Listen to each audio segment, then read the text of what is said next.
Okay, once again, a very good afternoon, ladies and gentlemen. Welcome to the first Innovation Thursday for the current Innovation Call 11 of IMDA's Open Innovation Platform, or OIP. Welcome, and today's theme is the physical environment interaction. And we have a stellar cast of 4 problem owners who are going to present about their very cool business challenges on Innovation Call 11. And then we're going to welcome you to ask questions later on. Anyway, once again, a very warm welcome. I think the weather is very fine today. My name is Billy. I'm from the OIP team, and it's my great pleasure to be your MC for today. Now, for the friends who are new to us, right, I'm going to give a quick introduction to what OIP is all about, right? But before we begin, basically a friendly word of advice. I'd like to welcome everybody to post your questions for our respective speakers from each of the companies, right? In the Q&A box within Zoom, right? There is an option for a Q&A box where you can actually type in your questions. The box will allow us to actually compile the best questions, and so we're able to ask the best questions, during the limited time available today. So basically, what happens is that we're going to allow every speaker to present first on his or her business challenge. Then we'll follow up by a short Q&A session where we'll try to address as many of your questions as possible. So do key in your questions for the respective speakers at all the companies, right, into the Q&A chat box, and I'll try our very best to answer before the end of every speaker's session. Okay, so once again, I'll welcome your questions using the Q&A chat function of Zoom. And now, for the benefit of our new solvers, right, who are joining us here for today, welcome once again to IMDA's Open Innovation Platform, as well as today's Innovation Thursday webinar. So first of all, what is OIP? So allow me to just share a little bit. I'm going to take over the screen right now from my colleague and DJ, Mr. Bay. Okay, I hope everybody can see my screen right now. Oh, yes. I'm sorry, this is a teaser for next week's webinar, but I'll show you again later. Okay. All right, so basically, everything you need to know about OIP, essentially, right, can be found in our brand new revamped portal. It's called the OIP portal, of course. And where can you find it? It's actually at www.openinnovation.sg, right? Once again, everything you need to find out about OIP is available on www.openinnovation.sg. It's also where you log in to access your account, whether you are a problem solver or a problem owner, all right? And basically, I just wanted to run you through what the OIP is all about. It's basically a structured innovation process, right, facilitated by IMDA, right? And then we actually benchmark problem owners with very unique problem challenges, right? With very unique business challenges. Now, these business challenges, right, are so complex and so tough that there are no ready-made off-the-shelf solutions that they can just buy, right? So they have to come up with new and innovative solutions. And what's the best way out for them to discover that solution? They need to work with our community of over 11,000 tech solvers who have the necessary domain expertise, right, in different fields, right, all the way from AI to robotics, right? And they can come up with the new and interesting ways of solving the business challenges that our problem owners will have. Okay, so once again, it's a very structured innovation process where IMDA will support both the problem owner and the selected problem solvers, right, to come together to work out a new solution, right? And along with that, the opportunity to develop prototypes. And think about it, prototypes. And once the prototype is successful, right, there's always the opportunity for the tech solver, right, and working together with the problem owner, right, to commercialize that prototype solution. So it's a very interesting way of coming up with new ideas and new solutions for very unique business challenges. So how does OIP work? Okay, you guys can see, right? I'm actually basically showing you what's the information available on the OIP portal, right? So every few months, right, roughly about every quarter, right, we will launch an innovation call. So today we're at Innovation Call 11. Just a couple of months ago, right, we were working with some of our partners like WRS, for example, on Innovation Call 10. So this is a very interesting pace of development where we keep pushing on new innovation calls roughly every quarter. So once the call closes, right, we're going to consolidate all the submissions, all the proposals that tech solvers that you have sent in, and then we're going to work together with the problem owners, right, to refine and to actually select the most probable, the most positive, most desirable solution that you have proposed, right? And then we'll work with the shortlisted finalists, right, to move on to the prototype development. All right. And then, of course, as you all know, each challenge comes with a pretty generous, I would say, price money bag, right? And it depends on, of course, the challenge, but basically anything from 10K to 50K, right? So it's quite a very good, very generous, I would say, a price opportunity for some companies out there. Yeah. So I also want to make a pitch for you. We are still looking for more people to join our dynamic community, right? So right now we have a community of over 11,000 people in the OIP community, but we want more of you, right? People with the domain expertise, people with the unique business challenges across different sectors. If you're a problem owner, we want you to join, right? Just come to our website, www.openinnovation.sg. If you're a problem solver, we also want you. Please come and join us at www.openinnovation.sg as well. And if you're also a partner, right, do give us a tinkle. You can contact us through our email at info@openinnovation.sg. If you have ideas to work together with the IMD OIP team, right, to actually co-host, for example, innovation challenges for different specific sectors and so on, okay? And so a couple of our key features, basically, it is a process where IMDA will work hand in hand with you, whether you're a problem owner or a problem solver, right, to push your innovation journey, okay? And we have the necessary amount of tools along with a panel of expert, trainers in different fields like UI, UX, and design thinking, and even, digital marketing and so on, right, to help you accelerate your pace of innovation, okay? And very soon, in our new OIP 2.0, new OIP basically wave of features, right, we have things we have features to help accelerate your journey. For example, we have the upcoming feature called the digital bench, right, where selected tech solvers, right, can actually go into this virtual digital sandbox, right, to test drive some of their solutions, right. We also have a new feature for OIP. It's coming up soon. It's called the discovery engine, where we're going to make it easy for problem owners, right, to find the right mix of partners, right, to solve your new and difficult business challenges, okay? So look out for all the new features coming. One of them is called the discovery engine. The other is called digital bench, okay? And along the way, you're going to find out something more about a new feature called the innovation marketplace. So basically, OIP, the portal itself, right, is going to grow and offer you more features to accelerate and to empower your innovation journey. And of course, I just want to remind everybody that we're currently in the midst of Innovation Call 11. We currently have about 15 business challenges up for grabs, right? So different challenges from different problem owners covering different sectors, different industries with different kinds of challenges for you. And the grand total prize money on offer is about $560,000, okay, across the 15 challenges. And the deadline, of course, is on the 29th of October. Now, to view the challenges, right, you need to register yourself as a member of OIP. So you have to go to the website to sign up and create an account. It's very simple. It's almost like signing up for your Gmail or your Apple account and so on. So, but if you haven't yet signed on, but you still want to have an overview of the challenges that we have, right, I welcome you to come to this URL. It's called www.openinnovation.sg/challenges. Okay, I'm going to flash it in the chat box in Zoom right now. Just give me 1 second. Okay, I guess I'm not so expert at Zoom right now. Let me go to the chat box. Okay, I'm going to share with everyone. Okay, and this is the URL. So if you're not a member yet or you haven't yet logged into the account, right, you can still view an overview of all the challenges for Innovation Call 11 using the URL that I just shared. Okay, so it's openinnovation.sg/challenges, right? So I welcome you to take a look if you haven't yet seen the breadth of interesting business challenges that we have in Innovation Call 11. Okay, so in case okay, if you're an old hand at OIP, but you have not logged into your account for a while, right, we have to remind you that for the revamped OIP portal, right, we encourage you to actually log in again to reset your password, to reset your account so that you are able to access the new features that are coming along, right? So just now, my colleague, Mr. Bay, had already flashed the steps to do, but it's actually all on the website itself. So when you go to the website and then they ask you to log in, right, just let me give it a try. Okay, I'm not logged in on this particular account, right, just to show you guys what a published page looks like. So basically, if you have, okay, yes. Okay, can you guys see? So we have a welcome back screen for people who have not logged in for a while. What you do is to actually reactivate your account, right? Go to forget your password. So you'll start the whole very simple user process, right, to actually get you to reset your account, right? So basically, if you haven't logged in for a while, please do that to access your OIP account, okay? And I believe that that's about all I have to share for my site. Okay, I'm going to stop sharing. And I'm going to move on back to the main program for today.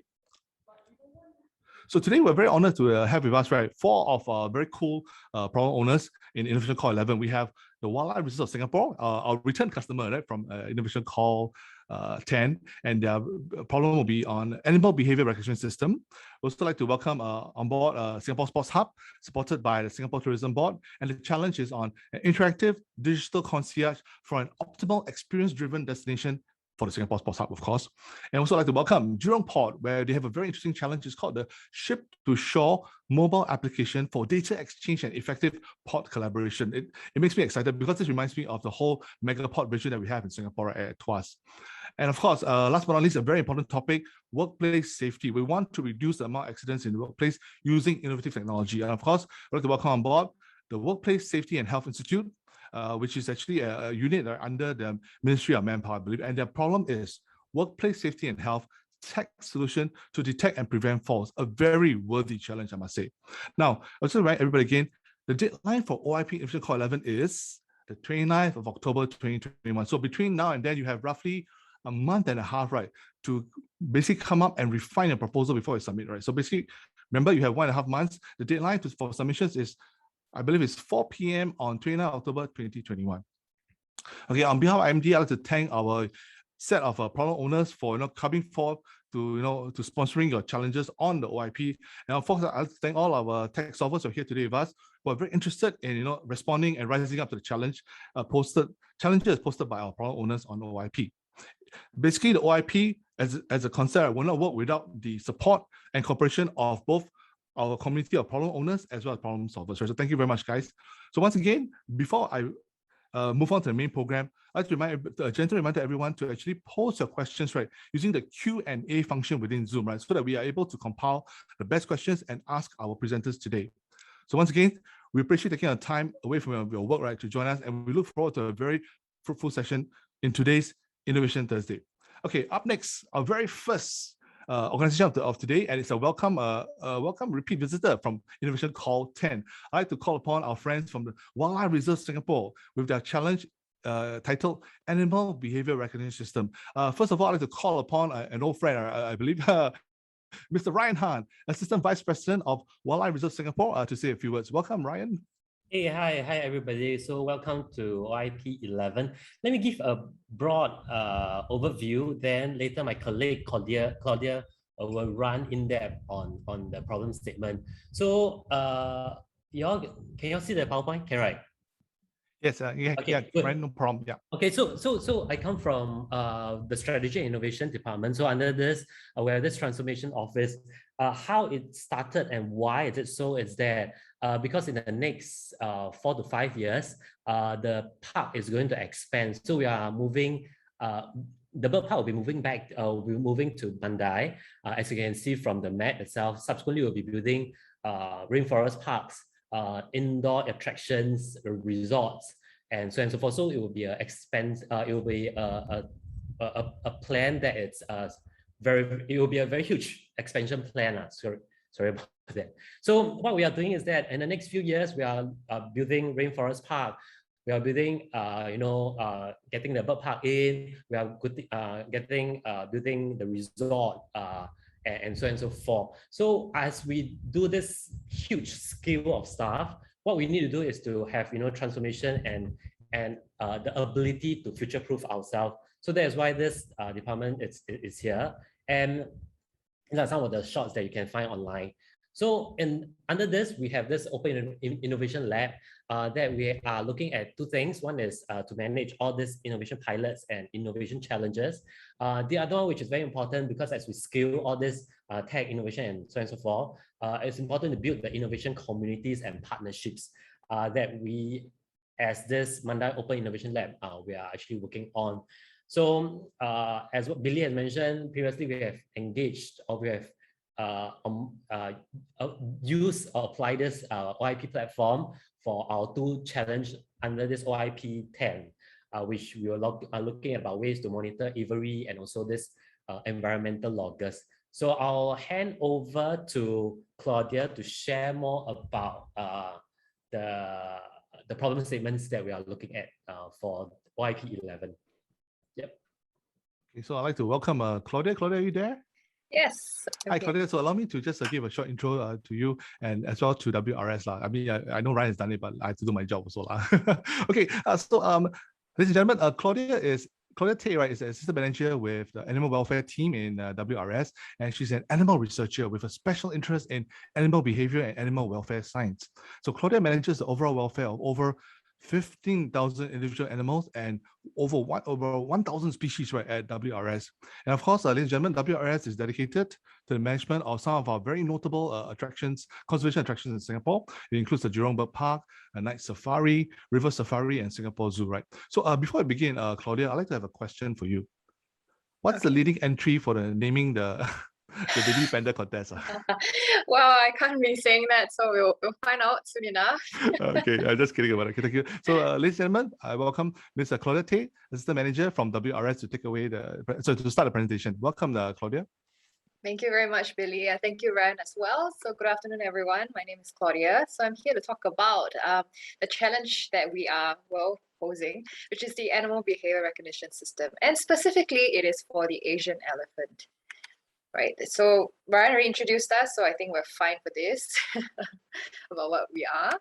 So the background of today's challenge. So a proof of concept has actually already been developed for identifying one particular elephant. So her name is Neha. She's a 5-year-old elephant. So she was identified and monitored as part of the first phase. So now we're actually proceeding to the next phase. So to give you further information, this is actually the solution that we had for phase 1. So we use a whole bunch of cameras, and then we actually go through the kinesis, and then using the frames, extract the data and then label them and eventually detect Neha. Right, and then that goes all to the dashboard, and then the keepers were able to see whether Neha was sleeping or whether she was standing.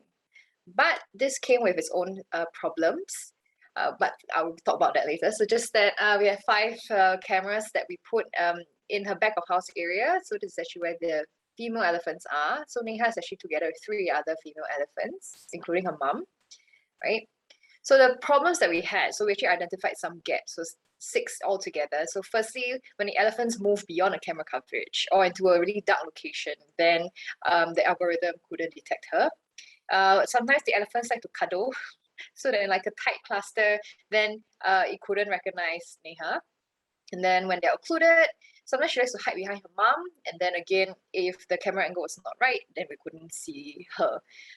Sometimes they like to stand in the clump. Again, couldn't see her. The distorted heights based on the camera, like sometimes it's around the edge, especially if it's the wide angle camera, then we again couldn't spot her. And lastly, sometimes they don't like to sleep on flat ground. She likes to sleep a bit on a hump, on the ledge or something. And then again, it couldn't detect her because this actually used the bounding boxes and a difference in height to identify her. So that's why we had to ask, for this new challenge, exactly what. So what are we looking at? So this is our problem statement. So how can we better monitor the animals, equipping the zookeepers with real-time behavioral insights to provide the right care for the animals at the right time? So what are we looking for exactly? Right? So the proposed solution, it can either extend existing features, which means you can build on the current technology that we already have in phase 1. You could integrate it, or you could even develop another solution that's different from this previous one, right? But the very important thing that you must have is these 8.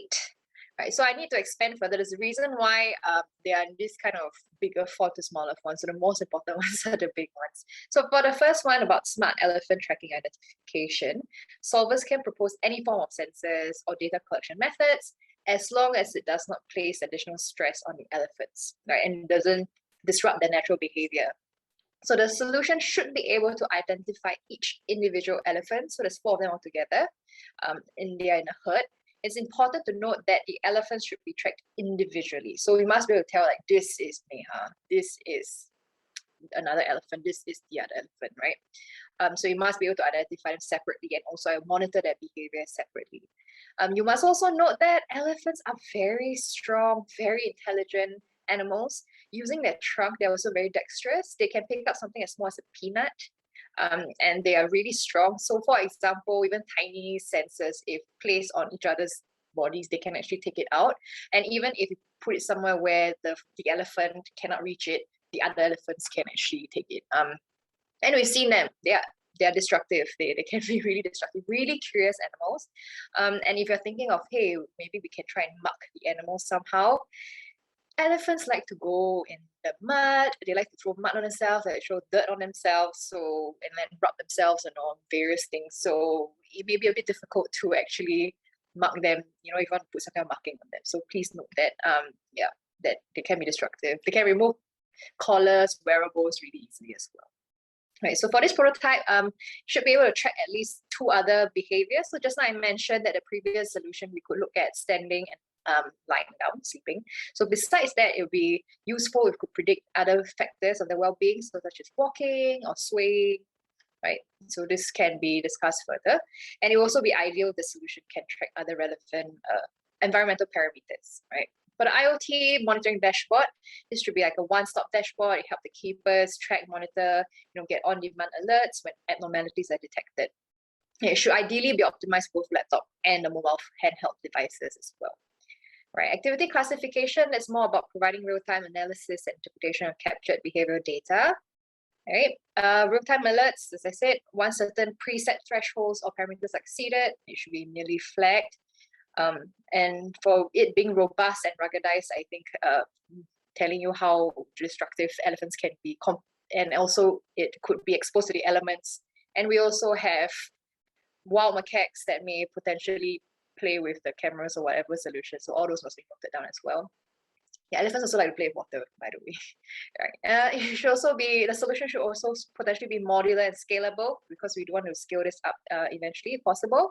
And this could also not just be for our collection animals, but also for conservation outside of WRS. And we are also looking for support and maintenance, so the ability to support at least 3 to 6 months post POC. And lastly, it should of course be secure, so transmit the sensor information to a central data point securely for analysis. Right. So why should you participate? Besides, you'll be able to help really cool big elephants. There's the cash prize and other incentives as well, like potential long-term partnerships if we plan to scale this in the future, expertise, compare partners, right? And this will be evaluated using this evaluation criteria, different percentages. But all this information is all in the challenge brief, which has more details as well. If not, then Q&A with Neha playing in the water. Okay, thank you very much, Claudia from WRS, for a very quick and very succinct presentation. So, Claudia, before we go on to the questions in session, the Q&A session, right? I have one question to ask. So, to just help some of our tech solvers out there, right? So, what are some characteristics of elephants that they're allowed to tell them apart from each other? Is it the walking gait? Is it certain features like the ears or the trunks or something? Yeah. So for elephants, there are quite a few distinguishing features. Although I have to say, with us just looking at them, they all kind of look the same. So it could be like height, but Neha will grow up eventually to be about the same size as the rest. So for example, some of our elephants are slightly bigger, and then there's different coloring on their whole body and different patches. And then for their ears, it's like slightly differently shaped. The skull shape, it's quite a lot of differences. Okay, so we have we have questions coming in right now, fast and furious. So let me go on to the first one. So Anonymous is asking, what is the estimated area to be monitored in this trial? Yeah. So the area to be monitored is, right now we're looking at the back of house area. So I think I actually showed that. I mean, it's not to scale, of course, but it is quite a big area, but it's all back of house right now that we're looking at. So it's not in the public viewing areas, it'll be the, okay, good. But do you have an estimate roughly, maybe 2 football fields or something like that, or Olympic-sized swimming pool? A rough estimate, yeah. I'm trying to think, right? It's like 2 football fields. Okay, so roughly about 2 football fields. Okay, so I hope that answers your question, Anonymous. Okay, another question. Yes, something I wanted to ask as well. Okay, so what other tracking methods have you tried previously, and why did they not succeed or work? Yeah. Okay, those are good questions. So besides cameras, we're like, okay, what else can we use? And anytime we try to put something on them, they would take it out. So even like one of our elephants, we tried to put this wearable on her, she took it out. And I think the fun part is sometimes they try and eat it also. So yeah, we've tried different sensors so far. Yeah. Okay, sounds like it's because of the very rigorous spa routine, right? That's why you couldn't use the sensors on it. So I can't envy them. I know they have mud, they have water massage and so on. So it's very, very exciting. Yeah. Okay, another question from this comes from Edmund from the floor. So Edmund asking, do we have access to the current cameras and all the stored video that you have for your phase 1? So if part of your solution includes working together with what we have previously, then you will have access to it. But if not, we won't share it right now. Okay, so basically only if Edmund's solution involves using your old data then you can share Okay, I understand that. Okay, can. Question from JC Sarkar. I think it sort of builds on what we discussed just now. So JC is asking, instead of camera, can we propose wearables as an option? So I guess so maybe to help us along, can you share with us what sort of wearables do you all use previously? What sort of size or what sort of function that they had? Yeah. So I think some solutions we are thinking of is like when you tie like around the leg, like some kind of tracker, like kind of step tracker that we have. Yeah, they just pull it out really easily. Even when we try to secure, we try to put on this other thing and we secured it and we thought we did, she still managed to pull it out. And then when it's something very small, it drops off very easily, or another elephant will try and grab it with their trunk. Like it even is at the back of the elephant as well. So yeah, we've tried a few and so far they've managed to pull them all out eventually. Okay, so we have a very naughty elephants so far. So JC, maybe you can think of another kind of wearable that that the WRS hasn't yet explored, right? And which elephants can't pull off or eat, I believe. Yeah. Okay, so another question from the floor. This is from Anonymous again. Is this challenge purely for the devices and platform to be a fix for testing during the proof of concept period, or does it include ownership of the devices and platform after this period? Wow, I think this is a very business-oriented question. Claudia, do you think you can answer this? How about Ryan? Oh yes, let's bring Ryan in. Come on, Ryan. Actually, I'm not too sure what's the question about. Is it after POC the devices belong to the text solver or what? So of course, normally what we do, even for the previous OIP 10, all the devices, of course, it belongs to, because we are paying for that. So technically it belongs to us, even after post POC. Yeah, this is how I look at it. So I'm not too sure what you're trying, as in the person who submitted, what are you trying to ask? But based on your question, this is what I can answer, I believe. Yeah. Maybe I can invite Anonymous to maybe refine your question. We still have a bit of time, so maybe we can refine your question. In the meantime, I have two more questions that I think they're more or less similar. So basically, it's all they're both about. I hear a bit of feedback here. They're about the data resources that we have right now. So what are the resources available? And will you be sharing any of the data sets of the elephant behavior with the solvers? Yeah. Okay. I was like looking at Ryan was looking at me. You can launch pass. Yeah. So I think in terms of the data, we would definitely own it, right? At the end of the day, I think it's quite important as well. But we would be, if you're the problem solver, we would be sharing it with you. I mean, the selected one, because definitely, if not, how will you analyze all the data and all? But yeah, ultimately, it would actually belong to WRS. Yeah, maybe I can add on. So to give a gist of what kind of data sets we have, previously it was done. I think I also can take this opportunity to address one of the anonymous person who asked about whether it's done by WRS or other problem solver in the past. So the first phase one, it was done by another vendor. So it was using just purely cameras, video analytics. So the kind of behaviors we managed to use the video to, the kind of data sets are, lying, standing, and sleeping. So these are the few that we managed to get. So we can actually identify and understand how long the elephants will stand or lie down, and after that we can determine and predict their well-being. So if you are not feeling well, of course you will tend to sleep longer and so on and so forth.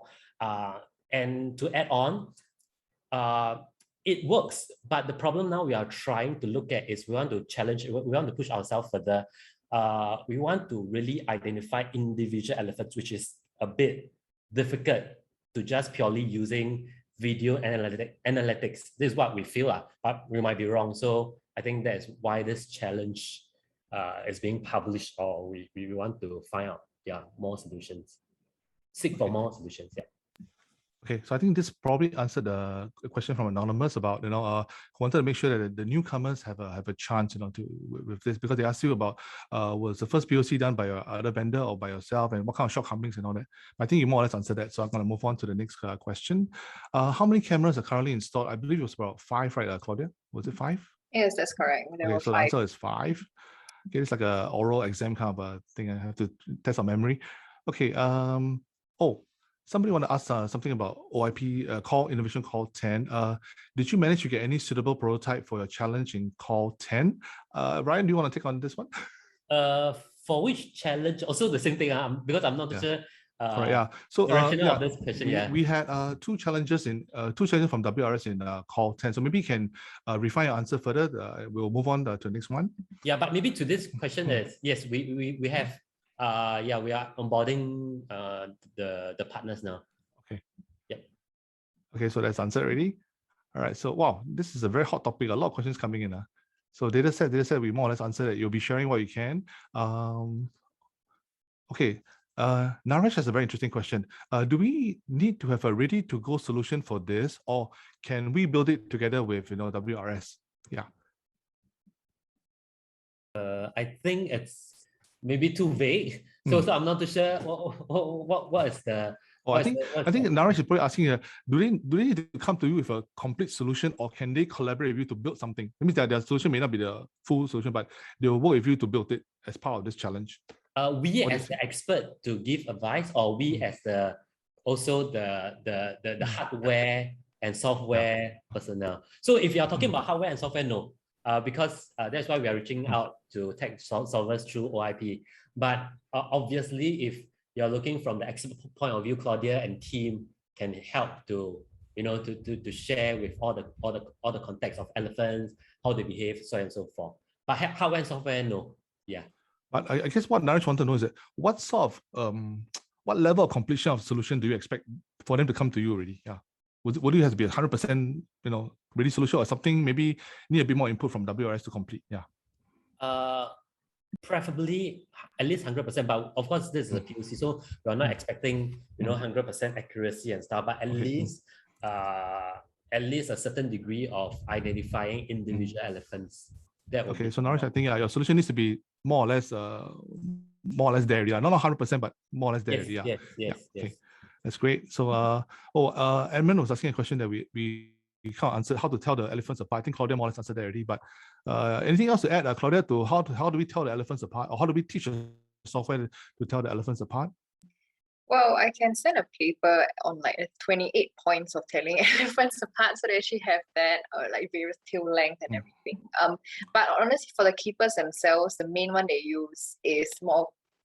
One, after a while, when you look at the animal long enough, somehow they all look different. But it could be like the size, sometimes it's the behavior, or this patch on one of the elephants or something. But there are, as I said, there's this paper that look at various identifying marks for the elephants. So could share that also if you want.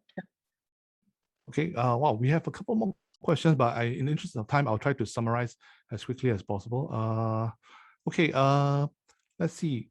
One anonymous asking, whether are they allowed to? Are you willing to allow them to use the same cameras in the current phase 1? Can. So maybe I'll address. So the vendor that has helped us to install the cameras is still there. So I think what we will do is that we will link up with the previous vendor, and after that, y'all can take on from there and use the video. But of course, it has to be, on board you and so on and so forth. But right now, we are not able to do that because due to, back of house stuff that we cannot really share much. Yeah, unless you're onboarded. Okay, so if you're a finalist, then you get a good chance of getting all these answers from Ryan and Claudia. Okay, let's quickly wrap this up. I have a couple of more questions to clear through for WRS. It's a very hot topic. Maybe we'll invite you guys to actually visit the forum on the OIP portal, right, to pursue questions after this session. But just a couple more. Let's see. Naresh asking another one. Do you have thermal sensors and thermal cameras on site already? No. So right now there are no thermal cameras. They're just normal cameras, not infrared. I mean, you can see at night. Yeah, but it's not thermal. Can I just add on to this? If you are thinking about thermal, yes, you can. But the problem is what Claudia has mentioned earlier.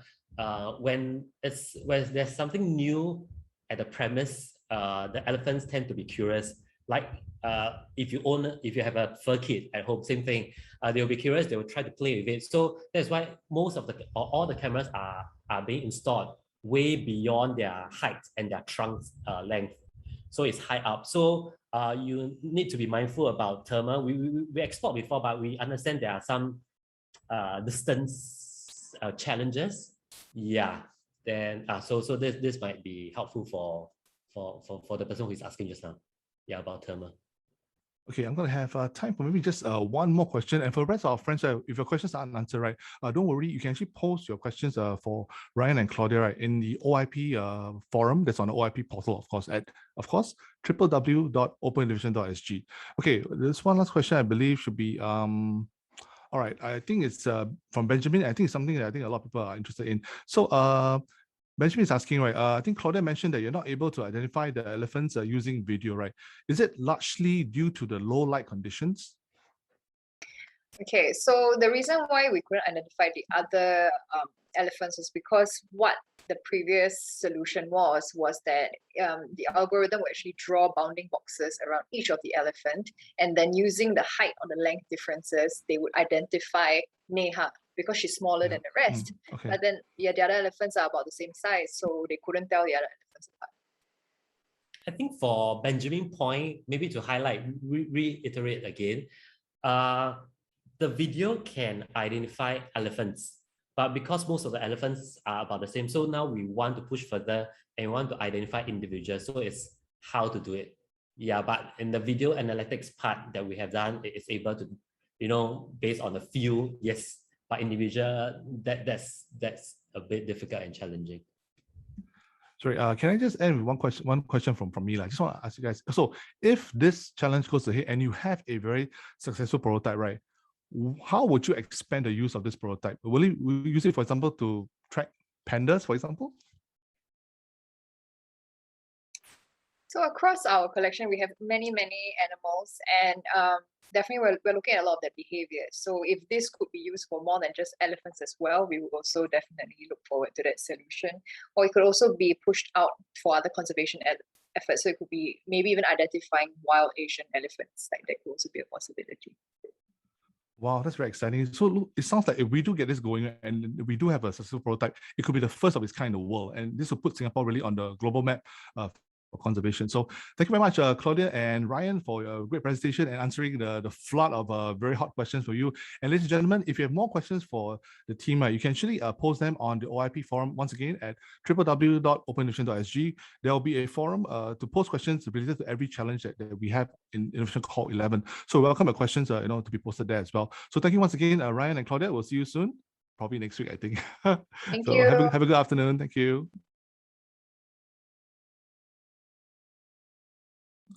And of course, from WRS, we're going to move on to the Singapore Sports Hub, one of the iconic structures and locations right in Singapore.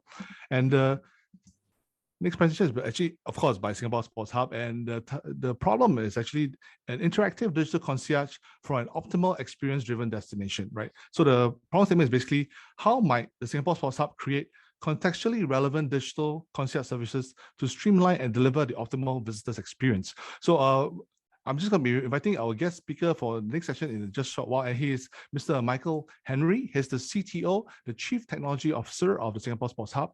And Michael was appointed the CTO at Singapore Sports Hub in 2020, right? He's recognized as a global thought leader in digital transformation and the future of work. And he's also known for actively driving change in areas such as experience-driven transformation, cognitive automation, artificial intelligence, data analytics, workforce strategy, and customer experience. And as a typical Singaporean, I can only say very chima. It looks like it's very amazing, CV. And of course, the Singapore Sports Hub is a fully integrated sports, entertainment, and lifestyle hub with a programming that comprises world-class recreational and competitive events, as well as community events to serve children, youth, working adults, seniors, families, and less privileged population segments in Singapore and tourism sectors. So we're all very excited about this challenge from the Singapore Sports Hub. So it's my great pleasure to welcome Mr. Michael Henry, the CTO of Singapore Sports Hub. Welcome, Michael.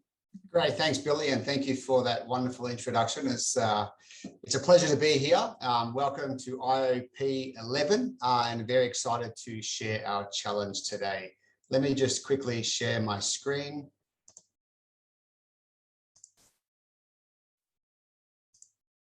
Everyone can see the screen okay? Yes, we can see it. Fantastic. So let me just quickly give a bit of an overview of sort of Sports Hub and the journey that we're on. So essentially when we were built, at the time, we were fitted out with the leading edge venue technology for that time. But obviously over the years, technology has changed and there's a lot more opportunities for us to start to engage at a more, I guess, a deeper level with our patrons and our event goers and our kind of fanatics that we have sort of actually kind of come to our events. So what we're really doing is we're wanting to accelerate our transformation, and we're really focusing on experience-driven transformation. So everything we're doing at the moment is focused on increasing experience of people who visit Sports Hub and how they engage with Sports Hub as well. So we're really looking at leveraging, the onset of 5G and the capabilities around that. Data is key to us, and obviously all the modern technologies that we have available to us now to really create a more immersive and interactive way that we kind of interact with everyone. And I want to sort of put that mark for everyone. So Sports Hub is for everyone, and the solutions that we do need to cater for a cross-section, of our community and be available at that level as well. So quick about Singapore Sports Hub. Billy, you kind of went into it a little bit at the start. We are a fully integrated lifestyle, sports and entertainment destination. We have a large campus, so 35 hectares, and we have clusters of the world-class facilities and venues. So, we cater from a large national stadium, which holds 55,000, to our indoor stadium, which holds about 8,000 to 9,000. And obviously, we are very hot for badminton and table tennis and sort of basketball as well. And our vision is to really be the stadium of the future, not just for Singapore, but for the region as well. And this is why we're going down the journey that we're going through now. So a little bit more about Sports Hub. We are synonymous with a national pride and the icon of Singapore. We do hold a special place in a lot of kind of people's hearts, and when they come here, they have that connection to kind of Singapore. And we do integrate well into the community. Of obviously, we sort of helped out with the migrant workers as part of the COVID pandemic, and sort of going through a little bit more. I think one of the exciting things about Sports Hub is you get to train and play where the athletes get to train and play. So we do have a cross section of different people and, different sporting expertise that you may sort of bump into as well. So the pool that you swim in is the same pool that our elite athletes also swim in. And we've obviously gone through some engineering awards and so forth about just how we were architected. So let me jump into the actual challenge itself. These are available on the website as part of the brief. But essentially, we're really looking at a way that we can usher people from when they arrive at Sports Hub to their seat or to where they want to go. Now, we're not just talking, using the kind of map associated with Google. We actually wanted to do this a little bit better and to provide contextual awareness of the surroundings and what people are doing as well. So making sure that, the shortest distance may not necessarily, the quickest time to their seat may not be the shortest distance. It may need to take into account kind of crowd detections and so forth like that to really make sure that it's an optimized route to their seat. And we're really doing this to make sure that, we can control or we can give some power back into, the hands of people that sort of come to Sports Hub, of how they want to get to their seat and making sure that they can get there in the most safe and efficient way, especially as we welcome people safely back to events and safely back to Sports Hub in the near future or the future. The other one is really around redefining what it is to have in-person experiences here. So, you know, there's a few things that we're looking at in terms of mobile ordering and removing the friction from being in your seat. You know, you come to Sports Hub or you go to National Stadium for an event, you are wanting to see that event. So you may want to quickly go and get something to eat, to give you options, whether you can go to the actual stall, if you can order it online, pick it up from a pop-up, get it potentially delivered if that is the way that things go. And also, you know, being able to do a few more things from your seat. So you don't always have to get up, right? So it's really making sure you optimize the experience. And the sort of last one we're looking at is to really see and understand where AR and VR can be used within the stadium. You know, we are looking at different areas to focus on. And, you know, I think an obvious one for us is our kind of VIP suites, because it's more enclosed and we can control some of the, I guess, environmental parameters that this would kind of work under. But this is really to try and understand what the art of the possible is in terms of augmented reality and how we can augment people's experiences through data and through contextualization to get even more out of the event as well. So just from an architecture and design perspective, I won't drill down in these too much. You know, most of the problem solvers on the call will sort of go through these, but obviously we want to leverage the onset of 5G. The problems or the solutions that you do should work under a variety of connectivity measures, but you know, we are hoping within, you know, the sort of near future, as we start to push 5G out more, that we'll be able to do more around data and contextualization and provide that richer experience. Obviously, number two is around smart and accurate data capture, right? So here it's really around making sure that the data that we get, we use it efficiently to route people, or we use it efficiently to make things easier for people to do. So it's not just getting some data and you know, extrapolating that, it's putting context on top of it and making sure that we can provide that really smart response back to the application that people can start to you know, use. Cross-analysis capability is obviously making sure it takes in different contexts of things where people are. The app or the solution, goes without saying, needs to be intuitive, needs to be engaging, needs to be kind of integrated, reliable and scalable. We are talking about on peak 55,000 people being in National Stadium. This solution or these solutions will be used at some length within that amount of people. And you know, we want this not to be a standalone sort of solution. We want to ensure that we can operate or interoperate into applications moving forward as well. So key things like API and kind of open frameworks are sort of key around that. And obviously, you know, being cost effective as well. We want to make sure that, you know, as we start to understand some of the constraints and the limitations of these solutions, you know, what extra CapEx is needed around the stadium to facilitate this. At this stage, we are open to all ideas. We are not saying you must only use this, or, you know, we won't think about that. It is, you know, really having that modern approach to things. And this sort of brings me into our guiding principles that I want to sort of quickly touch on. You know, we really want solution sort of problem solvers to be creative, modern, and really bring some of that kind of innovation mindset in there. This isn't about just wrapping an API from Google and saying, yeah, we've got a wayfinder about it. It's really understanding, you know, how we can contextualize this and make something special, right? And really see how we can build something that has never been done. And we've tested the market. What we want isn't readily available to the level that we want it, right? So this will be a bit of a game changer. And this is why we're focusing this not just on Sports Hub, but on the sector as well, because we believe this will be a game changer.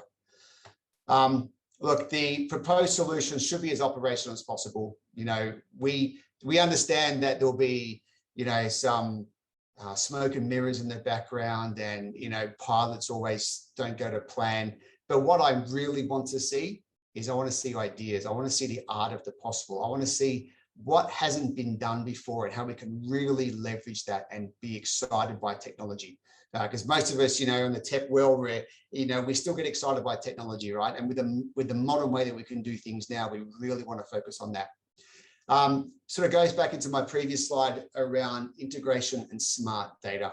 You can grab all the data you want from sensors and CCTV cameras and, you know, other kind of APIs, but data's noise until you know what to do with it. And we really want to make sure that we have a way to move from data to big data to smart data. And that smart data is what's actionable and what provides the direction to, you know, the patrons or the application or whatever it needs from the upstream perspective.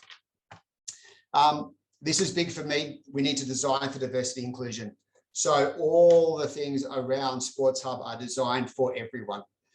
So all physical kind of capabilities, if you know, it needs to take into account ramps and lifts and families, and really give people the option to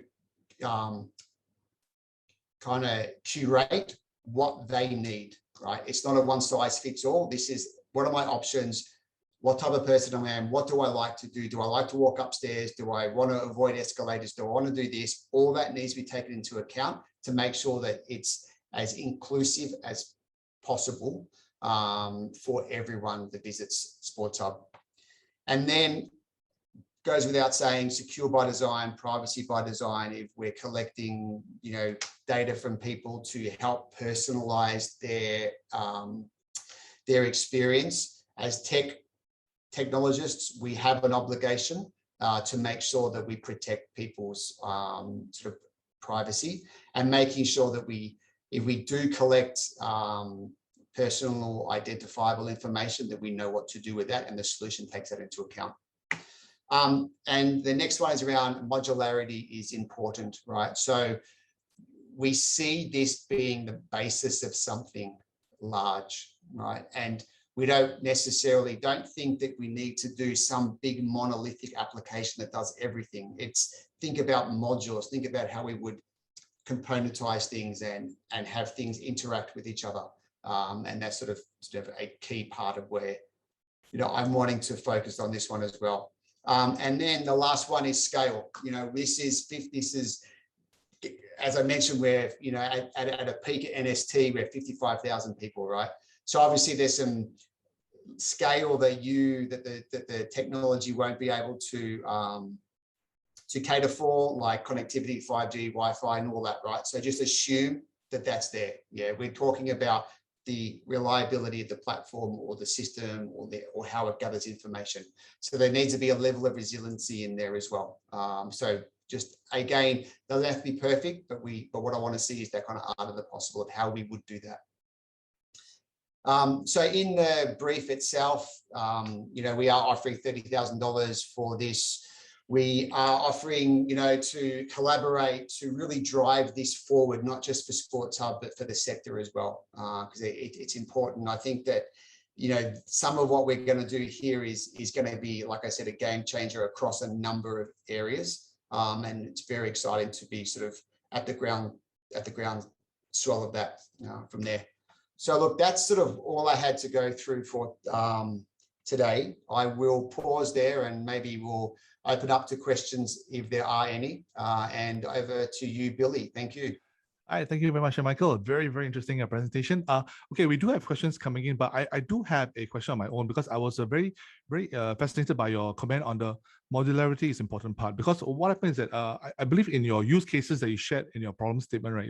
Your business challenge problem statement, you had 3 use cases, and they cover quite a wide amount of users. So the first is a mother who goes to a monster truck event with her kids. The second one is Brian and his buddies going to a sporting event, a rugby event, and they want to use AR, you know, in a very interesting way, right, to watch replays and so on. And the third use case you have was someone who's away from town, who's away because he's not in town for the concert, but he wants to enjoy the concert via a telepresence, you know, application within your app. So how do you see all this, you know, wide demands, right? How do they even come together in one, you know, one application or one app? Yeah, and this is where the kind of modularity comes in, right? I think if we start to think about, you know, and I think this is pretty easy for us to visualize, because we're all probably been to Sports Hub, or we've been to an event, or we have these type of things, right? So, you know, in my mind, you know, there's an application that I would open. It would be, you know, a Sports Hub app, whatever it is, right?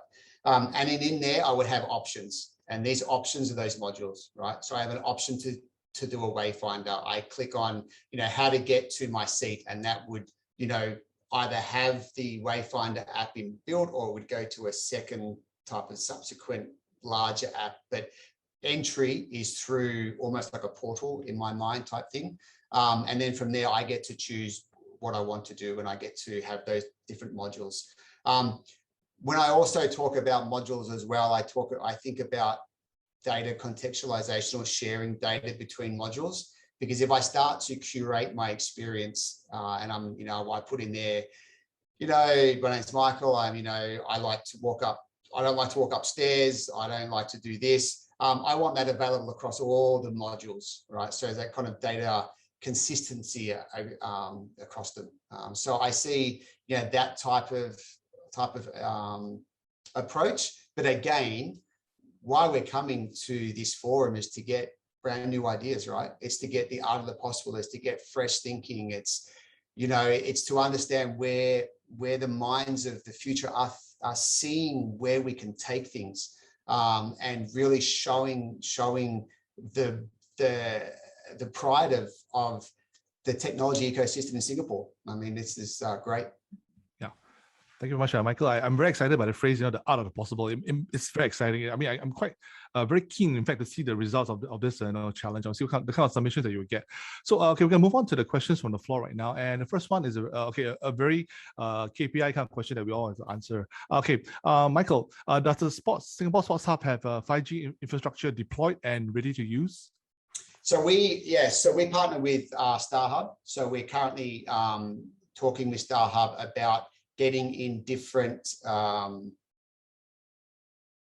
proof of concepts around 5G. So obviously we don't have broad, 5G across everything, but, part of this, for testing around 5G, is we can put up 5G antennas, or we can put up some mobile 5G type of a approach. So as we go closer to, the problem challenge itself, we can start to test some of the concepts over 5G. And if you think about it, most of this should work over any form of kind of connectivity. So from Wi-Fi to 4G to 5G in the future.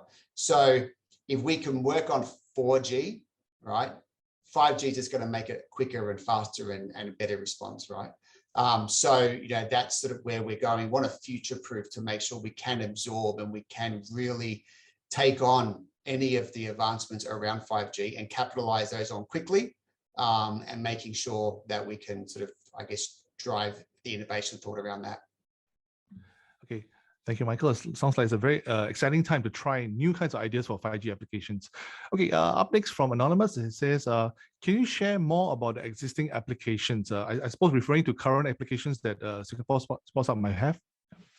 Yeah, so it's more the backend sort of platforms that we've got. So obviously part of this, you're probably thinking, how do we help get people in there, right? So, obviously we have CCTV platform, and we have some IoT platforms, we have some other sort of areas that we sort of focus on. So it's more the kind of, what data that you would need to feed in to get your information around where people are. And again, I really want to reiterate, it's again the art of the possible, right? It's like, yeah, I can probably write my own application that can grab some CCTV cameras and grab some other things, right? But it's that sort of fresh thinking about how else would we gather intelligence and data of where people are, right? And how we would potentially start to use that data to direct people around. So one of the things that, one of the questions is how much, collaboration or input or kind of working relationships can we have with the problem solvers? And for me, it's reach out on any advice around applications, around platforms, around how we integrate. I'm setting this challenge up to be very kind of collaborative, to make sure that we set everyone up for success, and we want to make sure we get the best ideas coming in. So fully open to taking things offline of today to, you know, exactly where people are thinking. Sort of come, if you do approach, sort of come with a bit of a framework and some thoughts around how you can see things working. And then we can start to say, okay, we have this, we don't have this, and that type of scenario.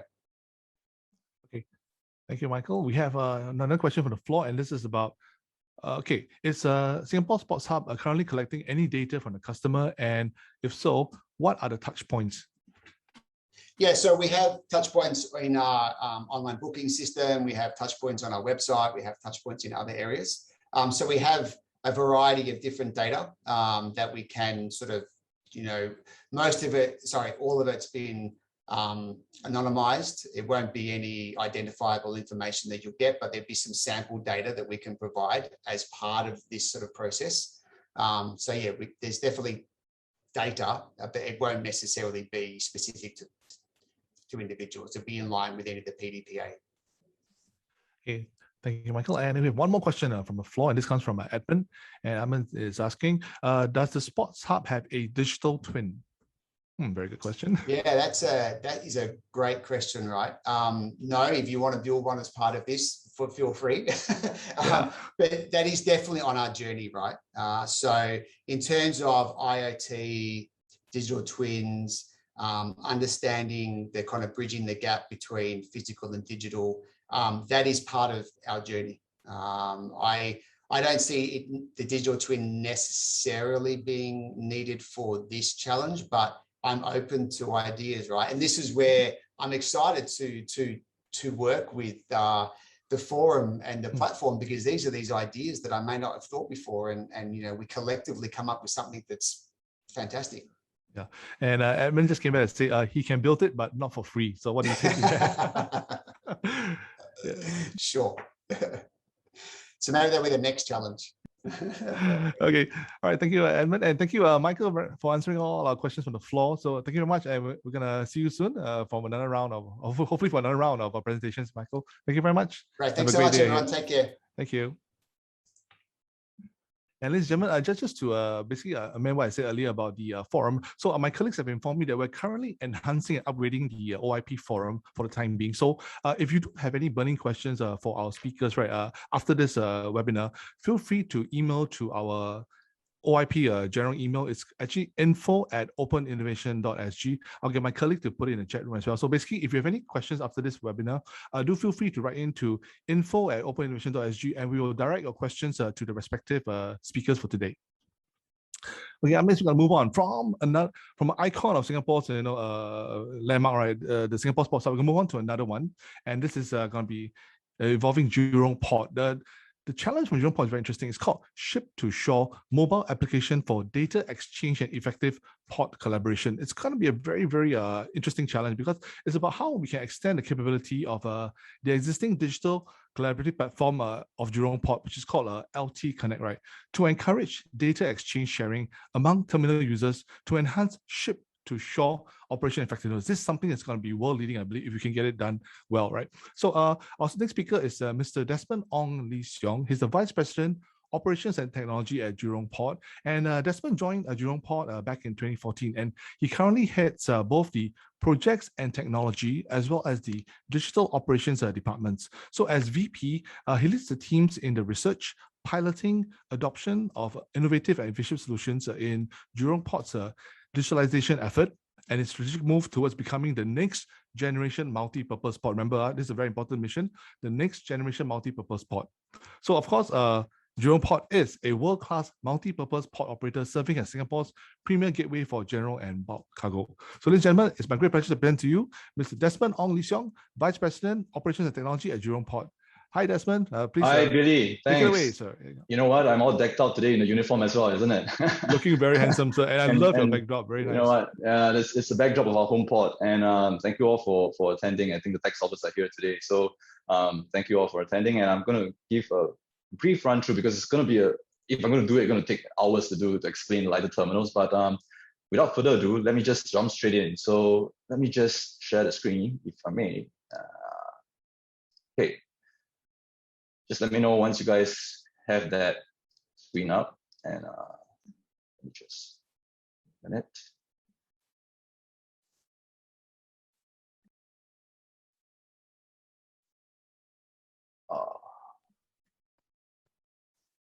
on, yeah.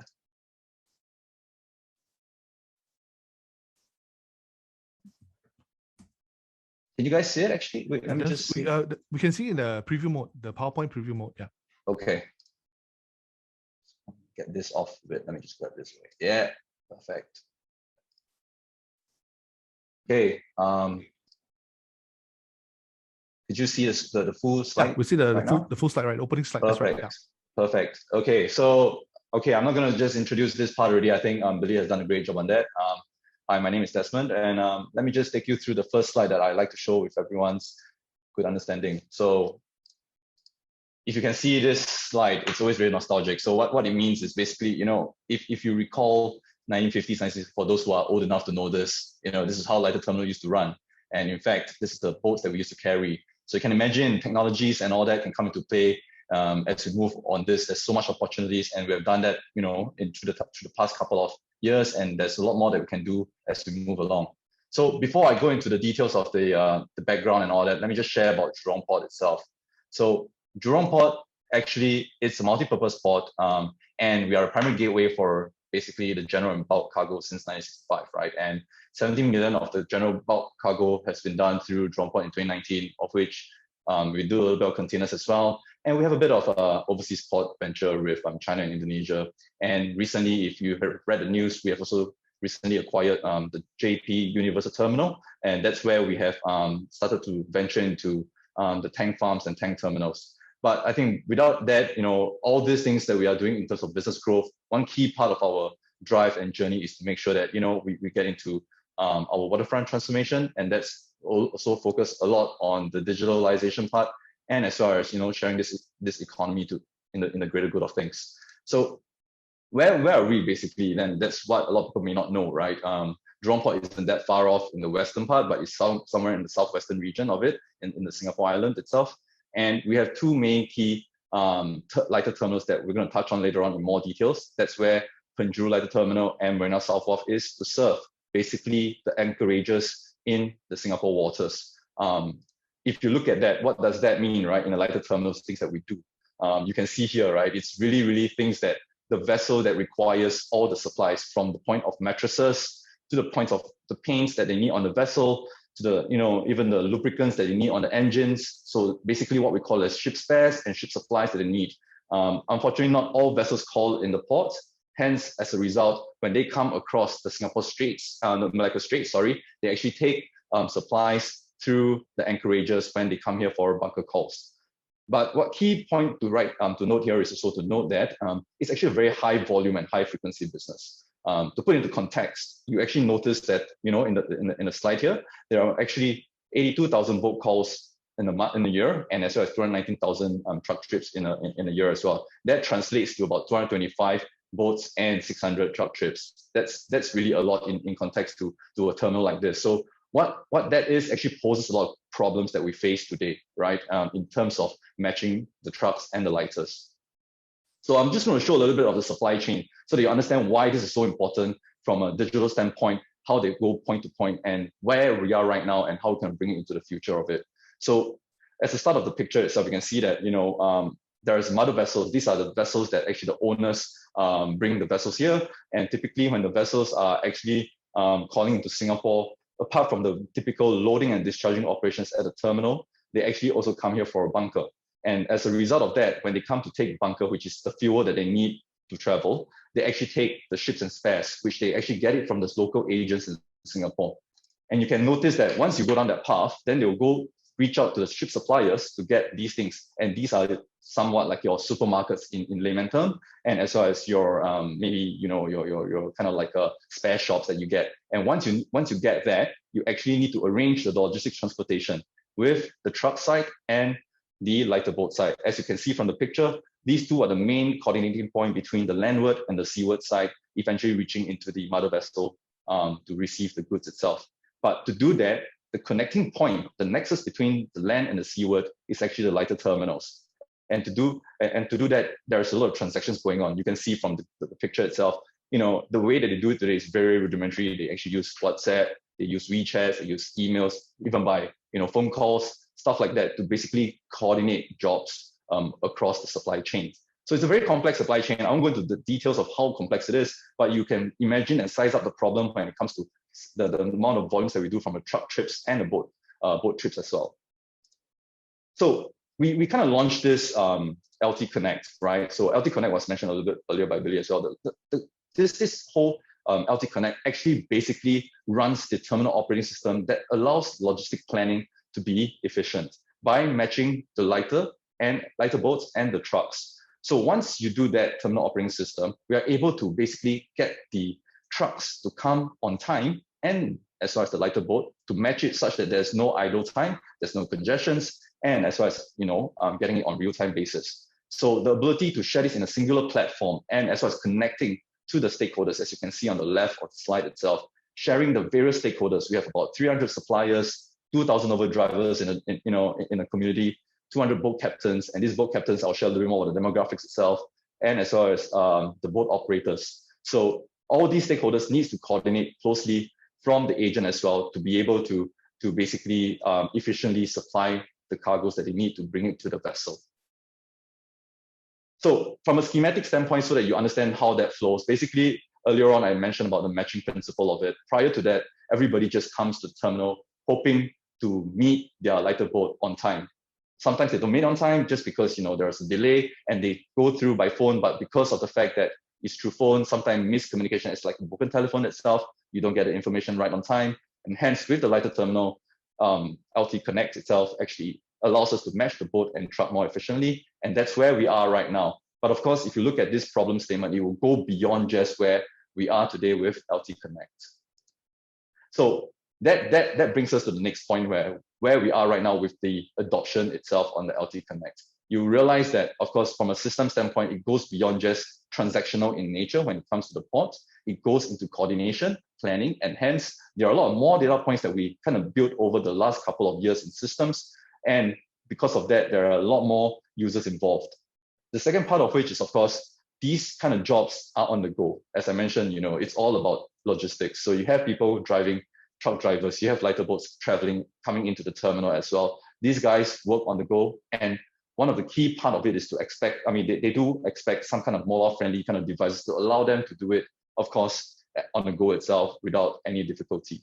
The environment obviously is one of the biggest challenges we face. It is not, in a warehouse or in a supermarket, you can just do the delivery itself, or for that matter, when you go to NTUC buy your goods. This is actually on right in the open sea. You have bad weather sometimes, and as a result of that, some of these challenges using digital platforms will be something that we need to consider as well. Last but not least, and I think this is something that has always been a problem in the shipping and maritime industry itself. It's really an industry where there's diverse nationality itself, right? We're talking about drivers from the Indian nationality, from a Malay nationality, Chinese nationality, and even all sorts of races that you find.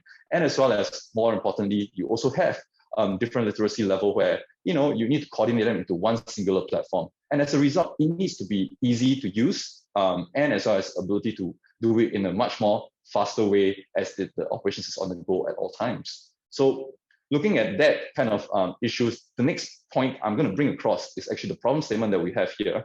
And that question is how we actually extend the capability of the existing digital collaborative platform, LT Connect itself, to basically exchange the data among users, to create more efficiency and effectiveness of the data. Today, we have done it on the web application. What's next for us is really to get into the level of mobile application. While it's simple from a technology standpoint, but from a change management and the UI UX will be a very key component to where we are in the problem statements today.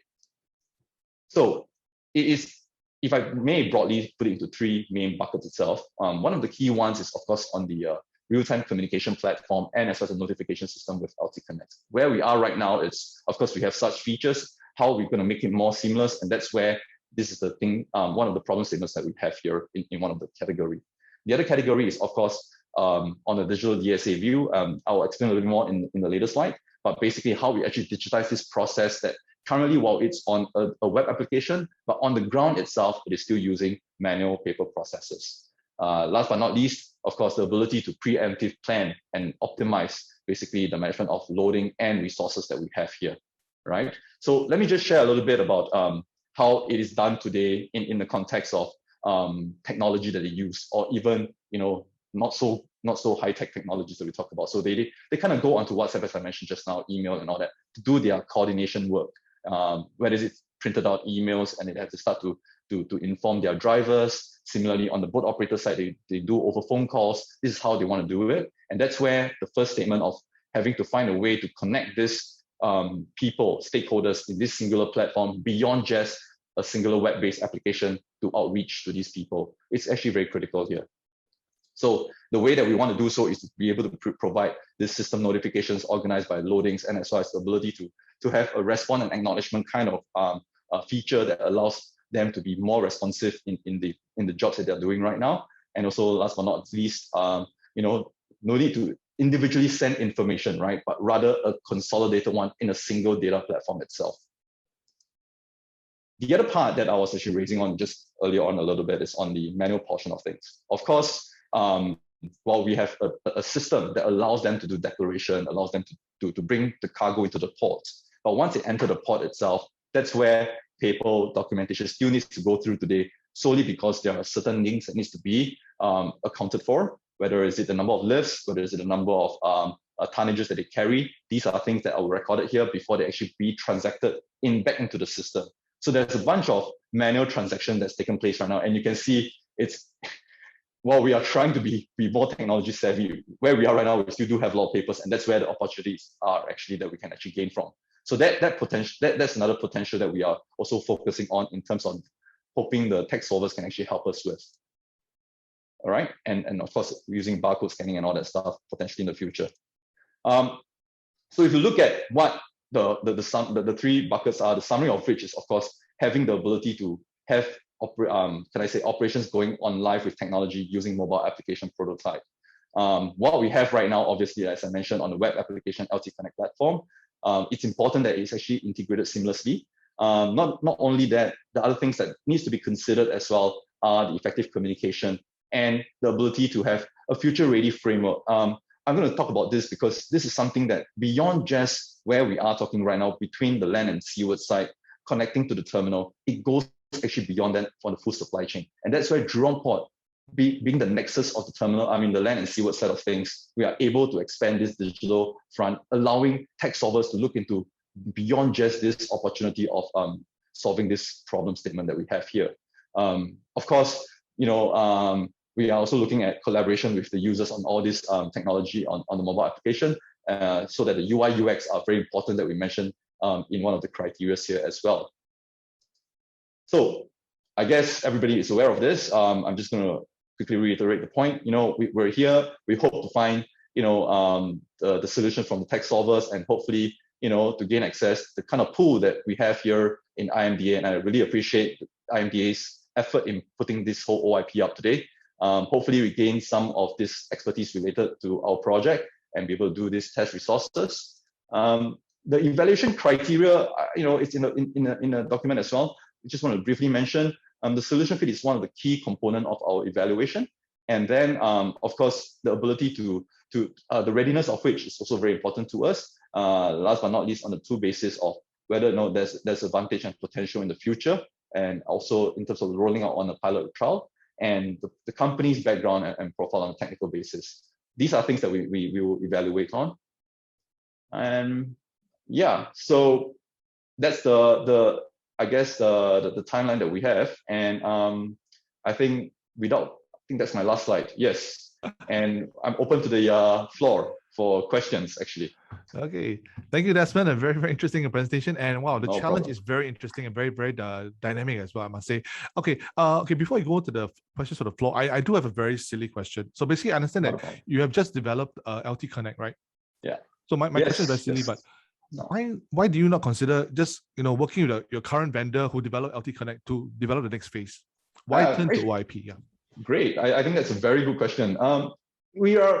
I'll put it very bluntly. We are a port ultimately, and the fact that our vendors are limited pool, and we have these vendors with us for the longest time, having the ability to build for us our web application, their strengths are in that level. So we realize that we are actually transiting towards actually a lot of front-end user capabilities that we need to have in the future. Hence, as a result, we realize that we need to expand our horizon in looking at that. And by chance, really by chance, and by a lot of close relationship with IMDA, we managed to find out that there's opportunities for us to outreach more of these tech solvers that we can find actually, through IMDA. I hope that answers. Yeah. Thank you very much. And thank you for your vote of confidence for our community of 11,000 tech solvers. Very, very potent community, I must say. Okay, we're going to move on to questions from the floor. So the first question is from Anonymous again. Do you foresee everyone who uses the pod to be required to download the app? Okay. Actually, the whole idea of this is to get everybody download the app. However, we have a web application as the backbone. Henceforth, if they don't embark on that, the challenge it's always been adoption, right? That's why the idea here is more on getting the adoption rate up, and mobile application, due to the nature of the job itself, would naturally be their choice of preference of application versus web application today. Yeah. And I suppose this also applies to the people who are on the ships, like the boats and all that. Yeah, the boat captains. Okay. Yeah, and I think that's a good point, because at the end of the day, the application has to be outreaching to the diverse age group as well. And we are not agnostic to whether it's a younger group or older group, but it's important that we actually outreach to even the older generation. And today, the boat captains are as old as 70 years old, and some of their command of tech, it's not as can I say that they could do it with a lot easier tech interfaces. Yeah. Okay.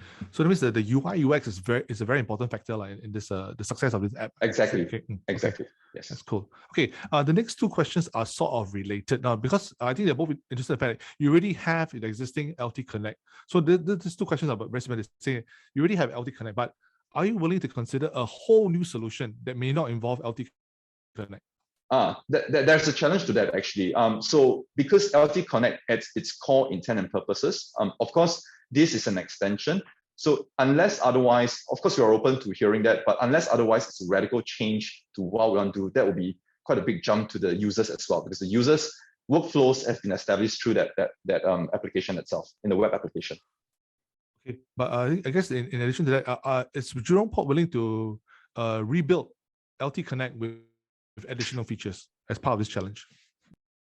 That is open for reviewing. I think that's because you know what, tech solvers are here, man. I would love to have to hear from them, right? Yeah.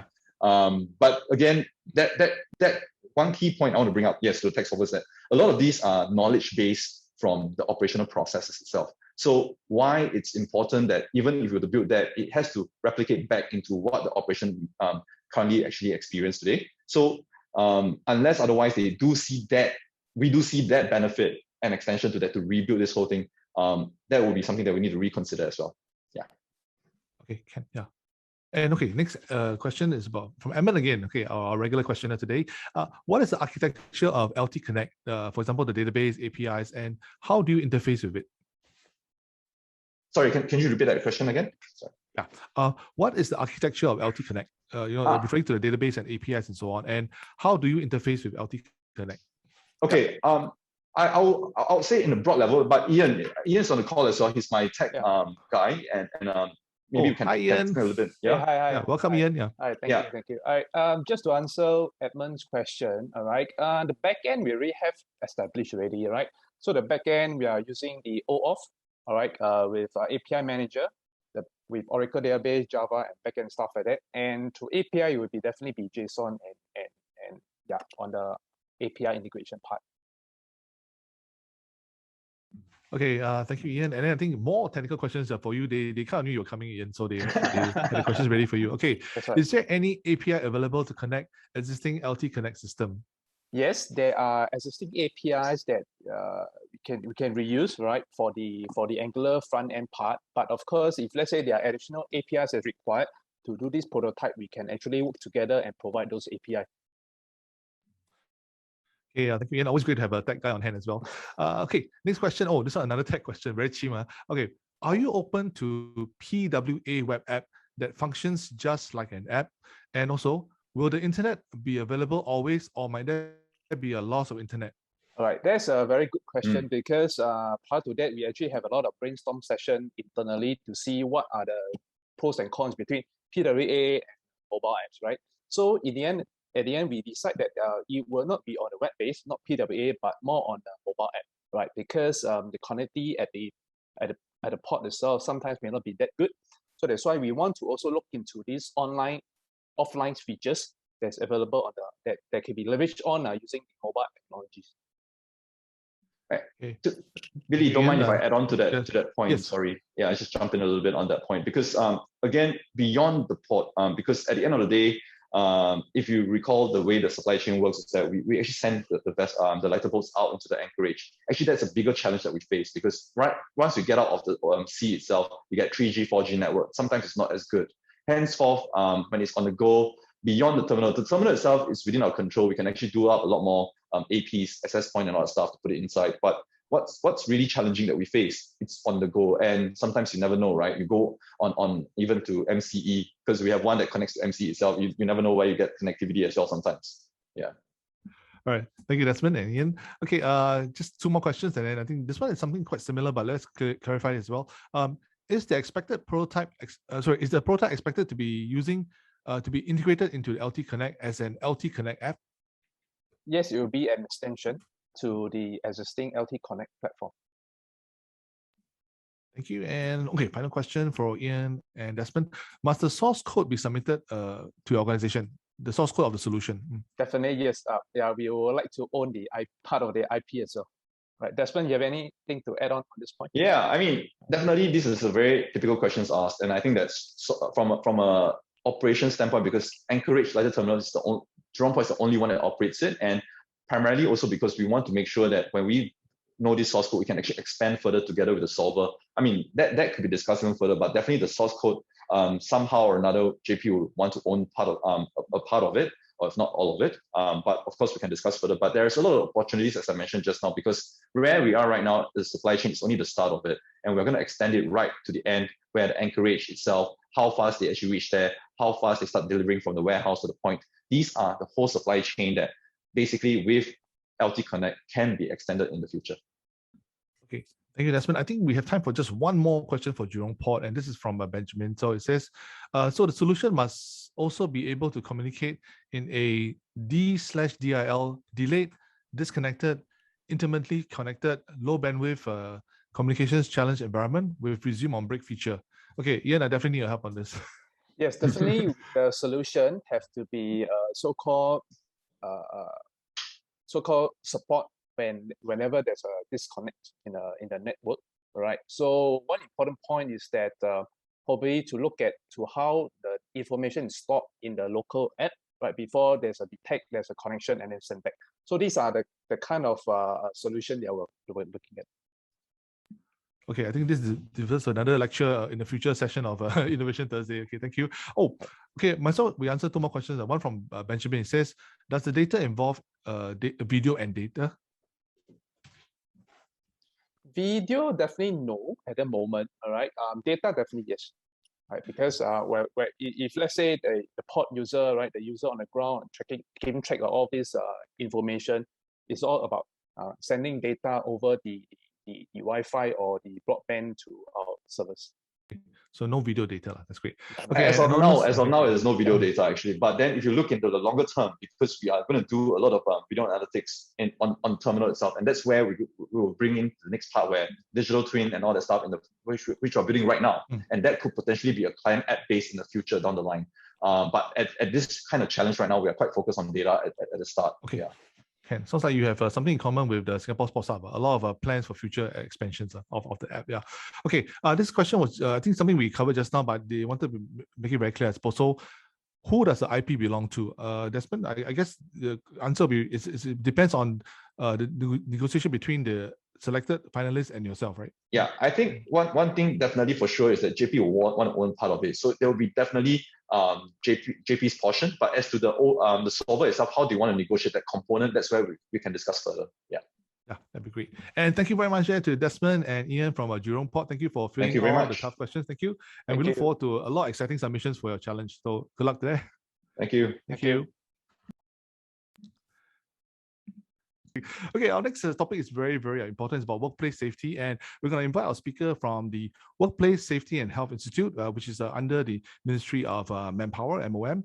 And the problem is about developing a workplace safety and health tech solution to detect and prevent falls.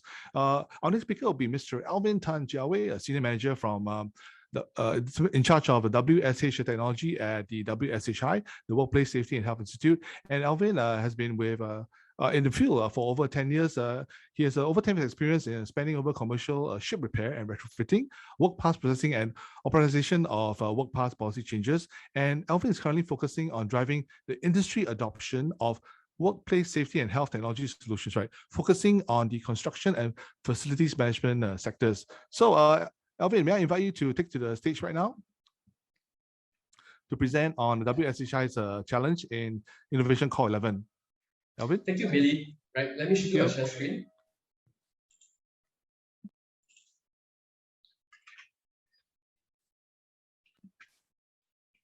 Okay, your slides look good, Alvin. Yeah.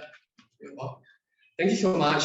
And first of all, thank you everyone for being here, for interest to our tech challenge to detect and prevent fall pipes and slip trip falls in construction. And I'm honored here to be here today to share with you our problem statement. So before I start, maybe I just give a bit of background about who we are. The WSHI, the Workplace Safety and Health Institute, is part of the Occupational Safety and Health Division in the Ministry of Manpower. So we work very closely with other departments within the Occupational Safety and Health Division and the Workplace Safety and Health Council, WSHC. Now, we should focus on the three highlighted points, which is to uncover red flags, root causes, and emerging WSH issues through data, develop industry assessment tools, and to improve WSH through the use of technology. So now you may be wondering, why slip trip falls and fall from heights.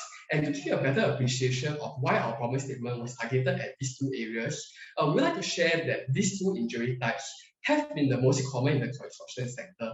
In 2020 alone, 4 out of 9 fatal injuries were contributed by falls from heights, and STF and FFH were the top causes of major injuries for many years. Due to the high-risk activities and the dynamic work environment, the construction sector continues to face today one of the toughest challenges in managing workplace safety. So WSHI, with support from the Singapore Contractor Association Limited, is seeking an integrated WSH tech solution to detect and prevent fall from height and slip trip fall in construction sites. So we envision that this technology will use a combination of current technology like video analytics, wearables and apps, but not just limited to these three, and to be able to detect unsafe conditions, unsafe worker behavior, and near misses to alert authorized personnel to facilitate early intervention and prevent accidents from happening.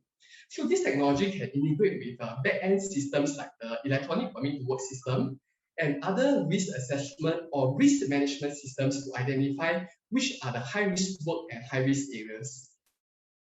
So some examples of the fall from height and STF risks that we want to look out for are things like open sites, unsafe barricades, and unsafe cover openings, or carrying out scaffolding works without proper guardrails. STF hazards can also be things like poor housekeeping, wet or slippery floor, or obstruction to walkways. We also want to detect behavior like a STF or near miss, whereby the worker almost fell but managed to regain its balance, and fall from height risks, such as when workers are working at height but fail to attach their safety belt or body harness to a safety lifeline. So other dangerous behavior that we want to detect are things like workers removing the barricade or climbing over the barricade itself.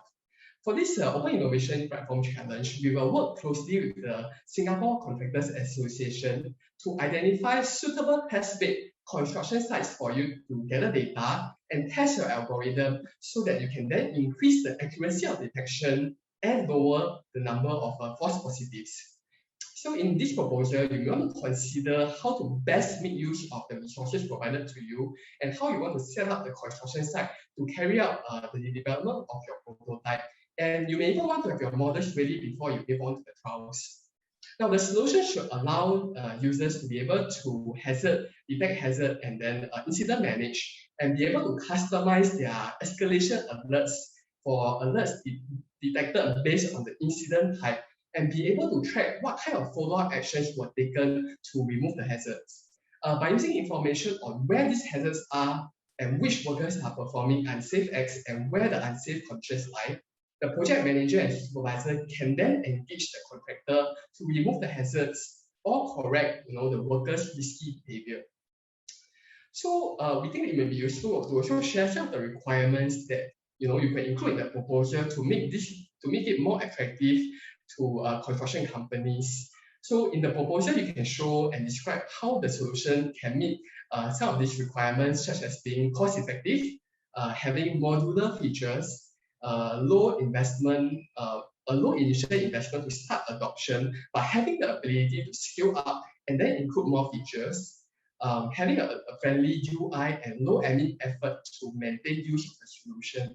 So with the workers with the worker supervisors, right, you want to make any app easy to use and the interface very intuitive for them, so that they can actually use it and understand how it works. And more importantly, when you deploy your solution in the construction site, it has to be easy to deploy and does not pose any additional hazards. So we actually elaborate a lot more in the OIP problem statement, so you can refer to that to see what features that we're looking for. Important to note, let's say if the video analytics VA is actually part of your solution, then the functionality of the VA cannot be too limited. For example, we think that it's not sufficient to detect if the worker is wearing PPE or fall harness. We actually want this VA to detect that if a worker is working at height, then the safety belt or body harness is actually hooked or attached to a lifeline. And for detection of a slip trip fall, we don't just want it to be the hard fall detection, but we want to capture the element of a near miss, being that if the worker slipped but almost fell, but then managed to regain his balance. The reason why we want to do that is because we want action to be taken early to prevent falls from happening in the very first place. So we also appreciate if you could give an estimate of what's the cost of the solution and how you can lower the cost and therefore the barrier for adoption. So for this challenge, we are providing the prize money of 50K, a chance to test the prototype at up to 5 construction sites, gaining access to IMDA's technology, resources, and facilities for prototyping. And of course, if the prototype is successful, Wishy and Scale will work with you to promote awareness of this solution and to encourage adoption in the industry. So I hope this brief sharing has been very useful for you. And together, I think that we can build the worksites of the future and achieve our vision for WSG 2028, which is to have a healthy workforce in safe workplaces, and for Singapore to be renowned for best practices in workplace safety and health. We hope to count on your support, and we look forward to seeing your proposals. And I'm happy that for the Q&A panel today, we also have Mr. Woon and Mr. Yeo from WSHI to join me, as well as Mr. Tia from the Occupational Safety and Health Division, and industry experts, Mr. Loh Chai Guan and Mr. Alan Loh from the Singapore Contractors Association to take your questions. Thank you very much. Thank you very much, Alvin, and a warm welcome to our friends from Singapore Contractors Association Limited, as well as from MOM. Hey guys, looks like Alvin has brought all his kakis to back him out on the Q&A. Alvin, before we move on to the Q&A question, I just have one question. Basically, what were some of the market solutions that you looked at and decided that they weren't suitable for this challenge? So we observed that a lot of the video analytics were not actually mature enough to detect whether or not the lifeline is actually hooked onto it. And in terms of model detection, we want something that is directed to looking at and spotting the fall from height and SDF hazards. So things like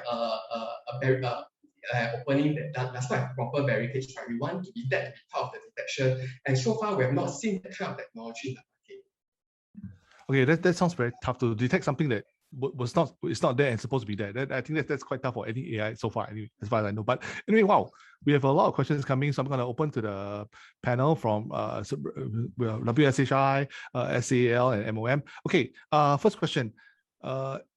This person says, am I correct in assuming that you're looking for an existing solution that can be adopted in trial sites? Alvin and team? This is Cheng Ping. So maybe I can take this question. Yeah, welcome. So I think, hello. So I think certainly if there's something that's already available, I think that of course would be ideal, because that will shorten the time in terms of that we can go straight to trial. But I think as far as we know, I think the solutions available in the market may not be able to sort of cover some of the scenario that Alvin mentioned just now.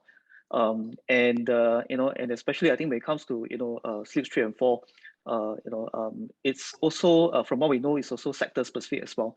So while the certain sector may be doing certain kind of work with certain kind of actions and motions, the AI will need to be tailored to the work of that sector as well. So and what we're looking at is something that is specific in this case to construction, so that the accuracy can be high, and the solution can be robust for application, and for confidence, to have the confidence, and for the companies to adopt the solution. Yeah. Okay. Thank you, Ching-Ping. I believe we have quite a few tech solvers who are qualified in this area based on my previous experience. Okay, we have two questions from this gentleman called JJ Price, and they're quite interesting questions. So I'll go with the first one. Do we need to solve for the worksite hazards and unsafe conditions and the unsafe worker behavior?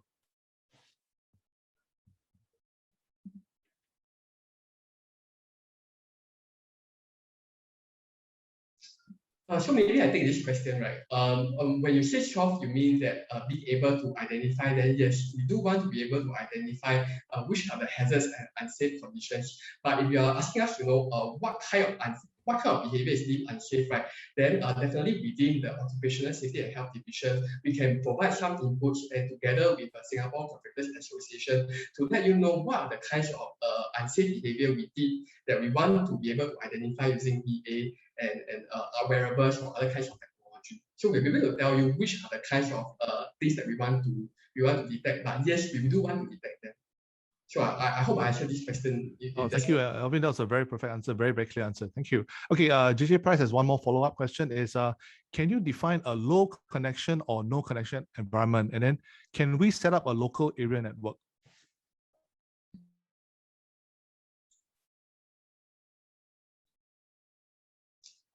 Right, so I think every construction site has a kind of different environment, and we do know that for some underground conditions, it may be harder to get the connection, and that is some of the feedback we hear from vendors, that connectivity can be a problem. So let's say if your solution, right, needs some kind of connection, but then there's very low Wi-Fi, right? Then you need to use beacons, right? Then in your proposal, you should tell us that, hey, actually my plan is to set up beacons within the construction site. But of course, with the use of beacons, the constant repositioning of the beacons is something that you need to do, right? Then this solution may not be very convenient for easy adoption. So that's my view on it. Okay, that's a very good answer as well, Alvin. Okay, next from Bernard. Bernard's asking, can the solver only provide a wearable solution without the video analytics component? Okay, maybe I take this question. Go ahead, please. Okay, I think as Alvin has mentioned, we are looking for proposed solution. So any solution, actually, we are not limiting to wearable, or we're not limiting to VA. If you can come with a third solution, fourth solution, by all means. But I think the main purpose is that we want to detect something that happened before somebody get injured. So we call it a pre-contact condition. That means before I walk near an open site to have a chance to fall out, is there a way to alert people that, oh, there's an open site there, or there's a floor opening there? Rather than I only catch hold of the condition whereby this person nearly lost his balance and fall. So a wearable might have this kind of limitation. So, but you have wearable that can detect pre-contact losses. Why not? Huh? Thank you, Changwan. Very good answer as well. Okay, coming up next, wow, more and more questions coming for this challenge. From Anonymous, he would like to understand more about the infrastructure available at construction sites. So what's available at the sites, for example, PowerPoints and existing CCTV. So how can we help our solvers to understand what's available at the construction sites, the infrastructure? Maybe I can help to answer. Okay, so for construction site, typically there's a few types, building construction, civil, and then road infra, a few types. So most of the time we have connectivity near the office area. So for the construction area, normally we don't have Wi-Fi, or very hard to have Wi-Fi. So for PowerPoint wise, everything nearby to our construction so-called site office, definitely we have. But on site wise, normally we have temporary DB box. So this is the infrastructure that we have now. Okay, thank you, Alan. Thank you very much. Okay, Anonymous also asking, will there be images provided to train the model? I suppose it's the AI model.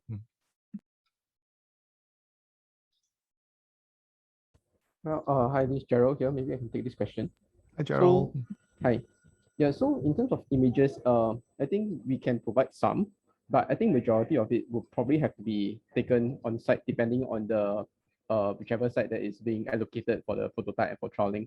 And that's assuming that it's for video analytics, and of course for other solutions, wearables and stuff, you would then need to adapt to the conditions at the site, see how the site, because it may differ from site to site. I mean, even if you provide some pictures, the training might not be that great, you know, it's only for certain conditions. So I think it's better to have it adapt to a particular condition and for it to be able to scale to other sites as well.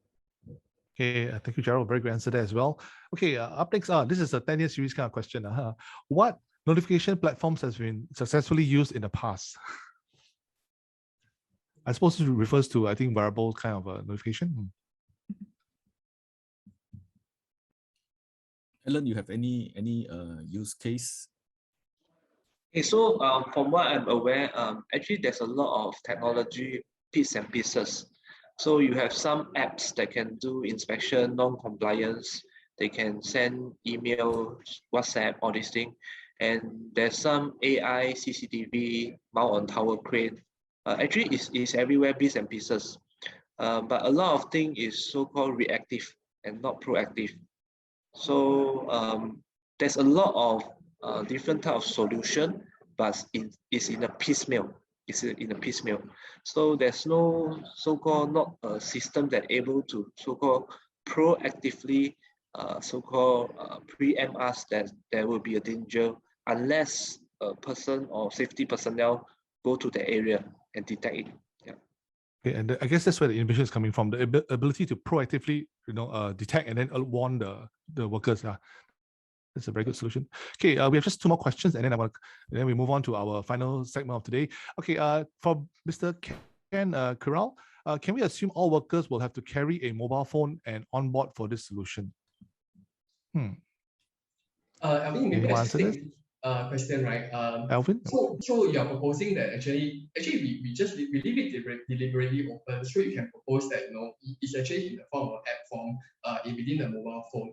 But when you're talking about using a mobile phone, of course we want to know things like what is the amount of data needed to transmit the data, because if let's say your solution involves stepping on the worker's own data plan, then that could be a concern, because then you need to use the worker's existing data plan. But let's say if what you're suggesting is the supervisor to receive an alert through the mobile phone, then I think that can be something that's quite feasible. And we already see a lot of solutions like the electronic permit to work using the mobile phone as a platform to actually transmit data and apply for some of the permit to work transactions. So we do leave it open. Let's say if your wearable doesn't need a mobile phone, right? Can a wearable directly transmit data without going through the worker's mobile phone? You need to tell us, how your solution look like, and what are some of the considerations you have in place to ensure that the solution can work for the majority of the context of a construction worker in the environment. Okay, thank you, Alvin. So basically the summary is that you are open to exploring all kinds of possible configurations or applications that can solve this problem instead of limiting to a mobile phone or something, right? Yeah. Okay. Let me add this something. Because I think Alvin just now hang a carrot in front of all of you that you can have choice of up to 5 sites. So Scale have access to thousands of contractors. So whatever solution you propose, we will find suitable sites that can let you test out. Underground, above water, below water, inside water, all kinds of sites that you want. I think we will be able to source for you for that. Thank you, Chaga. I think we'll hold you to the offer. It's a very generous offer. So a lot of sites to test out. Thank you very much. It's a very, very philosophical. I don't know whether you guys want to answer, but let's give it a shot. So why are the construction supervisors, safety officers not able to detect the unsafe conditions such as poor housekeeping? So by trying to get technology to do this, could you end up making humans more complacent? Tough question, I must say. Maybe I take it first before the authority take it. Okay, I think the whole nation is going towards this direction. I think this is one thing. Technology is definitely one thing that can enhance productivity.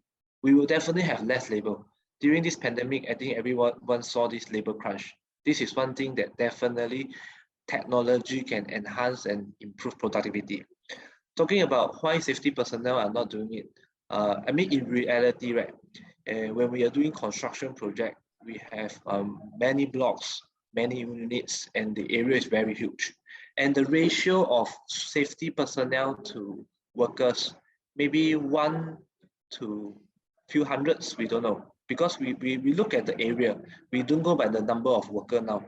So actually for a safety personnel to constantly walk every level, every area, is not realistic, but they are trying their very best to cover every area.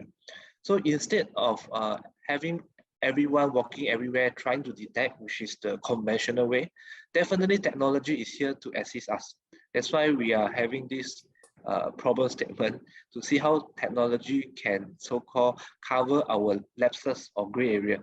Yeah, actually, workplaces is very dynamic, especially construction and shipbuilding. Almost every minute, the condition change. Unlike a factory that say manufacture furniture, for 20 years, they have been making the same kind of furniture. But even this kind of factory can have accident. So actually to expect housekeeping condition to be constant without changing is rather unrealistic.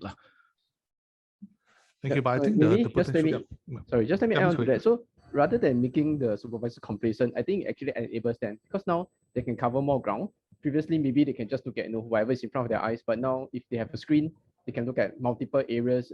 They can spot such hazards more easily. Yeah.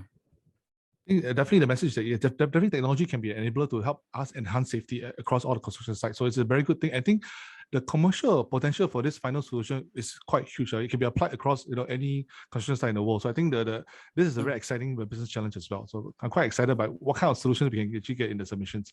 Okay, we have time for one more question. So I hope, gentlemen, you can just indulge this last question from Kilias Quack. It says, is it more practical to have a solution that can lower the risk of accidents happening rather than a solution that detects something that may or may not happen? What do you say to that?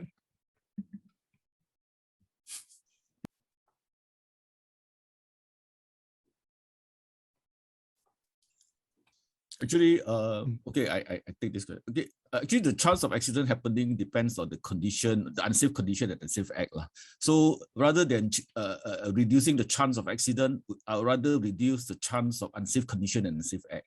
This is to show that we are proactive. You see, we do not want to wait until accident happen that we take action. Okay. Thank you, Chai Guan. That's a very, very good answer as well. So thank you, gentlemen. Thank you, Alvin, and the whole team supporting you on this very, very interesting business challenge. Thank you very much. I hope you guys will receive a ton of very exciting, innovative submissions for your business challenge. Thank you very much. Have a great day, everybody. Thank you, Billy. Thank you. Thank you. And then we have a special treat coming up for all our friends who have stayed online with us for the end of today's Innovation Thursday webinar. I just want to remind, first of all, before I even move on to all the juicy stuff, right? A big thank you to everyone for staying on this call and posting our questions today. And also a big thank you to all our problem owners for joining us today and fielding all the tough questions from our very, very enthusiastic audience. I'd like to thank our friends from the Wildlife Reserve Singapore, Singapore Sports Hub, Jurong Port, as well as from WISHI, right, the Workplace Safety and Health Institute, together with SCAL and MOM as well. So ladies and gentlemen, we look forward to your submissions for Innovation Call 11. Remember, the deadline is the 29th of October 2021, 4 p.m. right, for all our challenges for Innovation Call 11.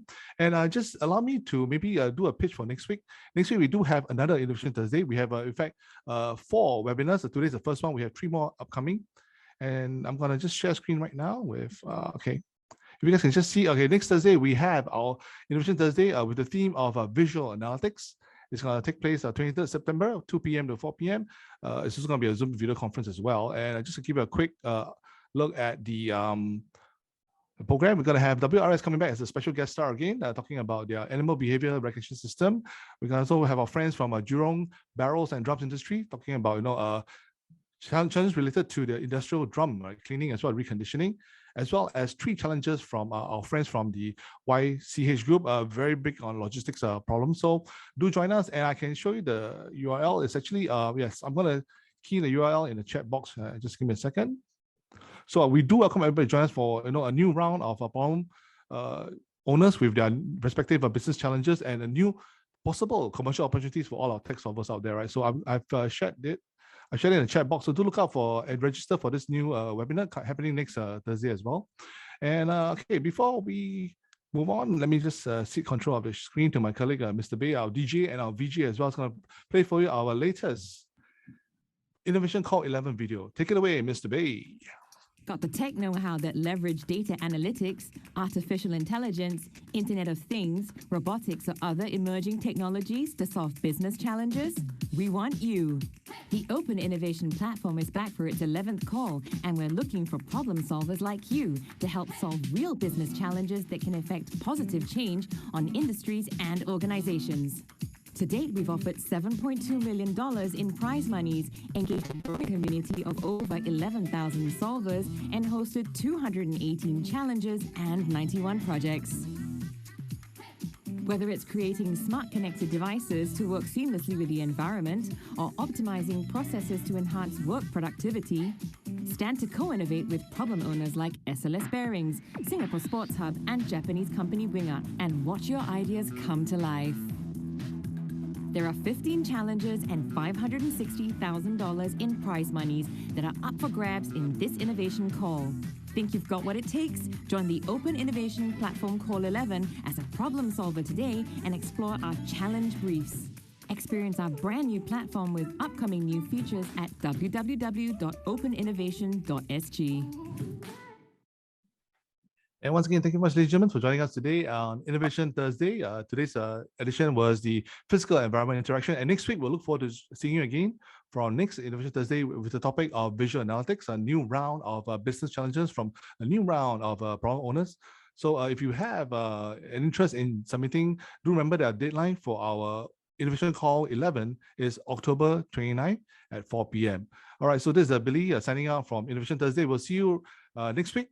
Same time, same day, at Innovation Thursday. Thank you very much and have a great weekend ahead. Bye-bye now. Thank you, Billy. Thank you.